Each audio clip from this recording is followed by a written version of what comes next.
Hello, friends. Thanks for tuning in. So, I know this is a little out of character for our show, but before we hop into all of the role playing and the dice rolling and everything else that comes along with Make Believe Heroes and D&D in general, I had a little bit of an announcement. I have a little bit of an announcement that I need to make up front. So we're right now. I'm looking at my calendar, and it is October 31st, Spooky Day.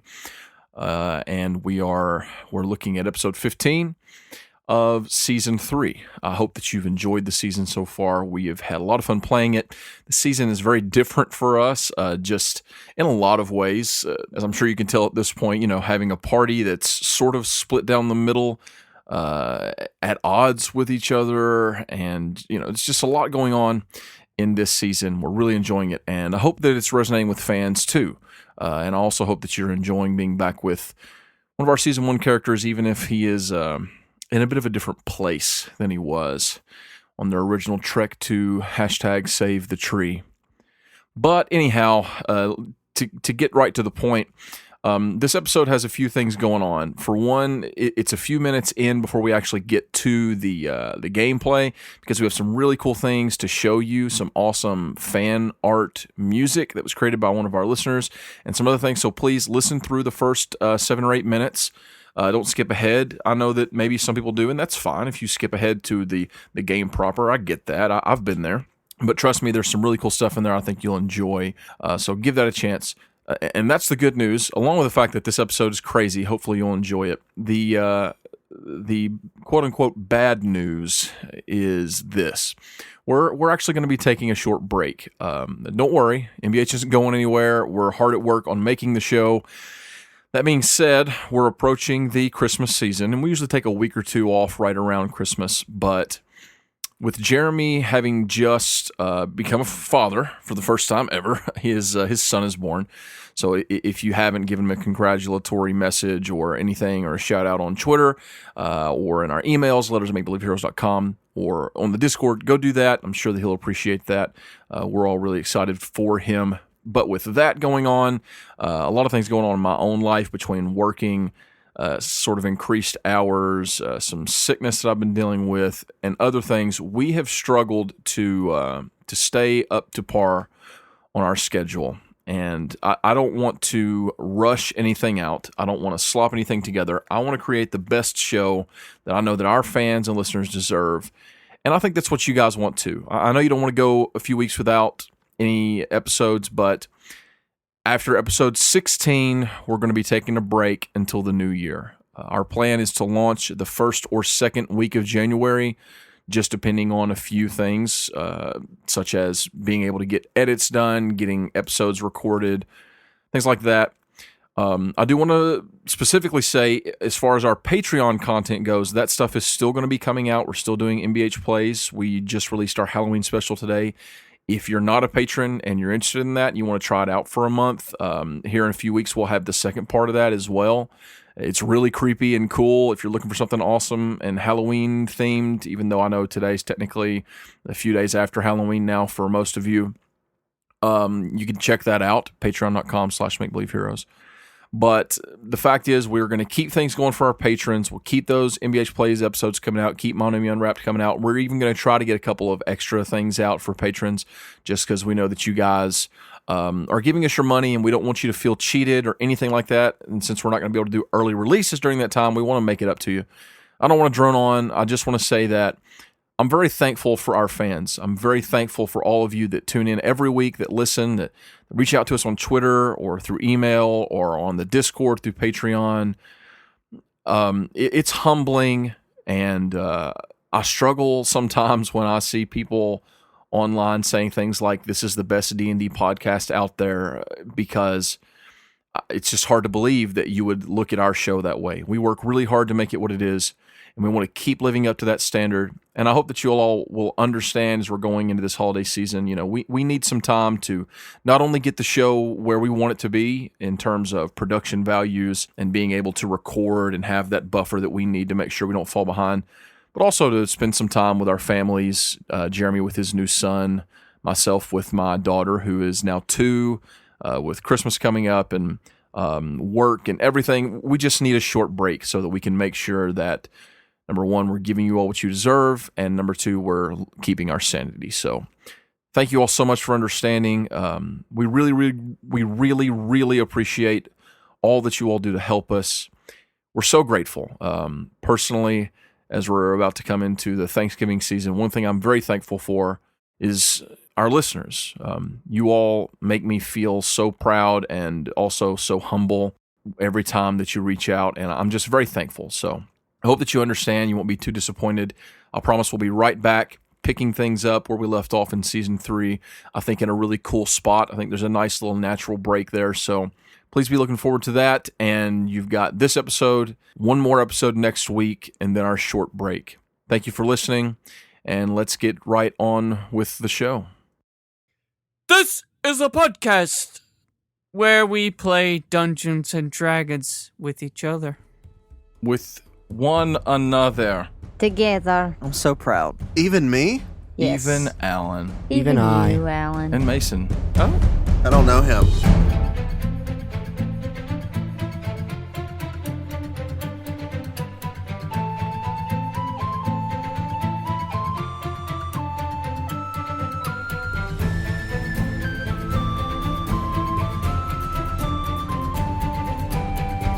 Hello, everyone, and welcome to another episode of Make Believe Heroes, an actual play, 5th edition, Dungeons and Dragons adventure for all ages.